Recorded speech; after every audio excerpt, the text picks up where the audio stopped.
Kasus Subang hari ini, beredar berita bahwa Yoris menyuruh Danu pada saat hari pembunuhan. Namun sebelum lanjut ke pembahasan, mohon luangkan jari Anda untuk menekan tombol like, komen, dan subscribe, serta nyalakan lonceng notifikasinya agar Anda tidak ketinggalan berita terbaru dan terupdate dari channel ini. Jika sudah, mari kita simak berita selengkapnya.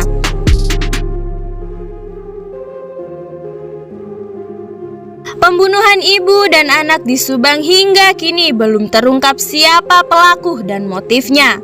Polisi sudah melewatkan deadline yang diberikan oleh Kapolda Jabar bahwa kasus akan diungkap pada akhir Januari 2022. Namun hingga kini fakta dari kasus pembunuhan terhadap Tuti Suhartini dan Amalia Mustika Ratu belum juga terungkap. Fakta baru mengenai perintah saksi Yoris Raja Amanullah terhadap Muhammad Ramdhanu alias Danu untuk memantau tempat kejadian perkara.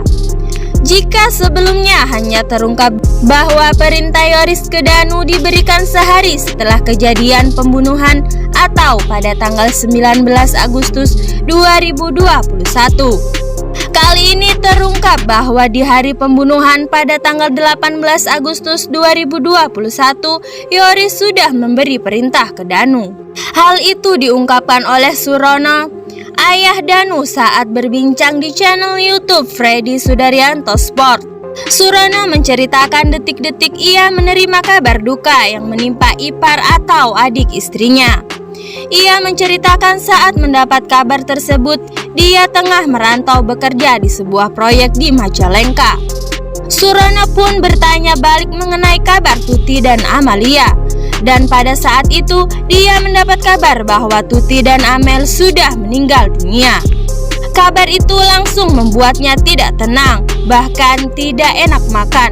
Dia berusaha menelpon Danu, namun nihil, tidak tersambung. Karena itu ketika waktu istirahat dia pamit ke bosnya untuk pulang ke Subang. Surono berangkat dari Majalengka pukul 12.30 dan tiba di rumahnya pukul 17.00. Pada saat itu juga dia langsung menuju rumahnya untuk menaruh pakaian dari proyek. Namun saat tiba ternyata rumahnya sudah terkunci. Dia kembali menelpon Danu untuk meminta kunci. Saat itu Danu sedang berada di TKP pembunuhan. Setelah menyerahkan kunci, Danu pamit lagi ke Surono untuk ke TKP kembali.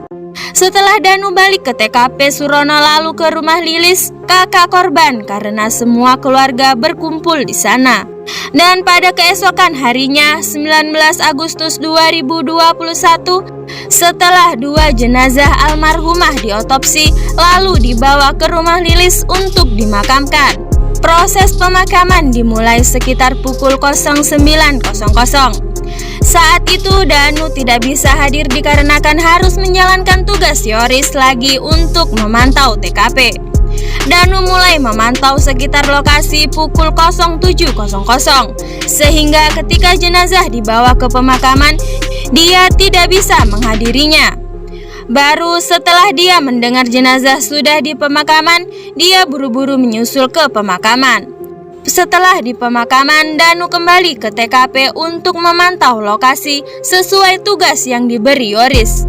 Nah, pada saat itulah dia melihat seseorang yang awalnya dia kira sebagai polisi masuk ke TKP.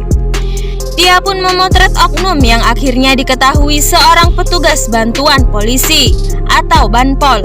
Itu untuk diserahkan kepada Yoris. Setelah itu Danu diajak oknum tersebut untuk masuk ke TKP dan menguras bak mandi tempat jenazah Tuti dan Amel dimandikan pelaku. Terkait hal ini, Suroyo berharap pelaku dan dalang kasus ini segera terungkap.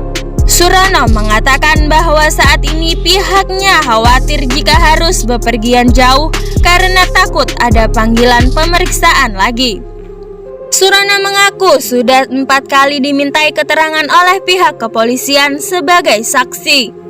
Dan selama penyelidikan kasus ini berlangsung, dia terpaksa harus meninggalkan pekerjaannya sebagai pekerja proyek di Majalengka.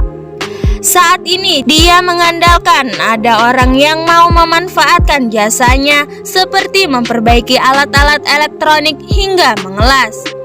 Di bagian lain, Surono juga membeberkan jika kondisi keluarganya saat ini dalam tayangan YouTube Heri Susanto.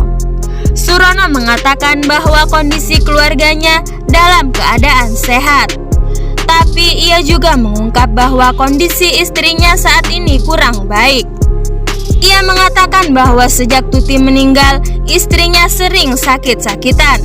Surono tak menampik jika kondisi Ibu Danu sejak kematian Tuti seringkali menjadi lemas karena beban pikiran. Surono juga menjelaskan kondisi kakak Tuti itu juga menurun karena mengkhawatirkan anaknya Danu. Danu menjadi saksi kasus Subang yang kerap kali tertuduh sebagai pelaku.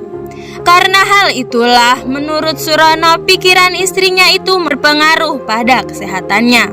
Kemudian Surono yang bertemu dengan YouTuber Heri Susanto itu juga mengatakan bahwa pihaknya sangat berterima kasih karena telah mendampingi Danu sejak kasus Subang mencuat.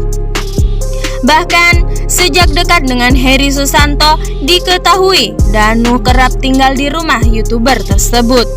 Terlebih lagi menurut Heri, jika ada kebutuhan pemeriksaan lainnya, pihaknya siap membantu Danu. Heri mengaku jika dia mendampingi Danu karena ia juga mendapat amanat dari kuasa hukumnya untuk membimbing pemuda 22 tahun tersebut. Ayah Danu juga berterima kasih kepada Heri dan tim lainnya yang telah membantu anak semata wayangnya itu. Pengacara Muhammad Ramdhanu alias Danu juga mencurigai adanya misi tukar kepala hingga membuat kliennya kerap menjadi sorotan. Tukar kepala yang dimaksud ialah misi mengganti pelaku sebenarnya dengan orang lain. Misi ini diyakini oleh Ahmad Taufan sejak kliennya menjadi sorotan. Sejak awal Taufan ikut mencermati kondisi TKP saat kejadian, yaitu kondisi rumah tidak ada yang rusak serta tidak ada satupun barang yang hilang kecuali 3 ponsel Amalia. Dia menduga adanya pihak yang memudahkan pelaku melakukan aksinya tersebut. Taufan menduga ada kepentingan besar di balik pembunuhan ini karena mengorbankan seseorang sebagai pelakunya. Menurut Taufan, pembunuhan ini sudah direncanakan beberapa bulan sebelumnya, sudah dipelajari dan sudah diarahkan. Namun, dia yakin bahwa pembunuhan ini akan segera terungkap karena tidak ada kejahatan yang sempurna. Semoga saja polisi segera mengungkap siapa pelaku yang tega menghabisi nyawa Ibu Tuti dan Amalia Mustika Ratu.